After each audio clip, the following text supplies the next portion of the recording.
ተሳይወሎ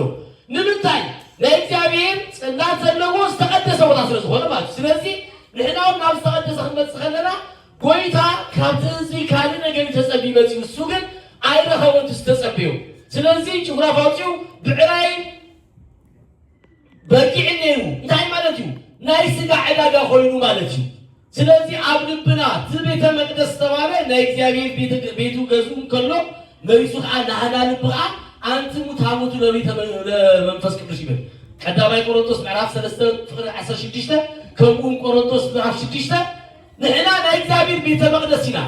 አባና ቤተ መቅደስነት ልቦና ጎይታ ክርኢ ዝደሊ ናይ ጽድቂ ዕዳጋ እዩ ሰላም ፍቅሪ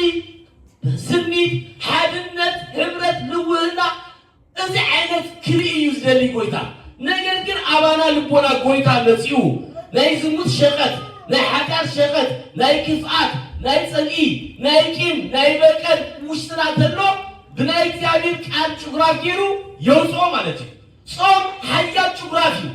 ክትጸውም ከለና ጾም እማ ለጸሎት ወእርታ ለአርምሞ ወነቃ ለአርብ ወጥንተ መሰረታ ለጥበብ ጾም ናይ ጸሎት አዲዓ እማ ለጸሎት ወእርታ ለአርምሞ ንስቅታ ሓፍታ ወነቃ ለአርብ ንምብዓት መንኪያ ወጥንተ መሰረታ ለጥበብ ፍጠት ንሕዘሉ ከዓ ብጾም ስጋና ክደክም ከሎ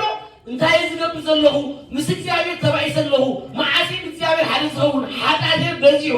በዲለዮ እግዚአብሔር ብበረኸቱ ብምሕረቱ ይረኽብለኒ እንታይ ክገብርና ውሽጥና ንምርምር ማለት እዩ ስለዚህ ጎይታ ኣብ ምኹራብ መጺኡ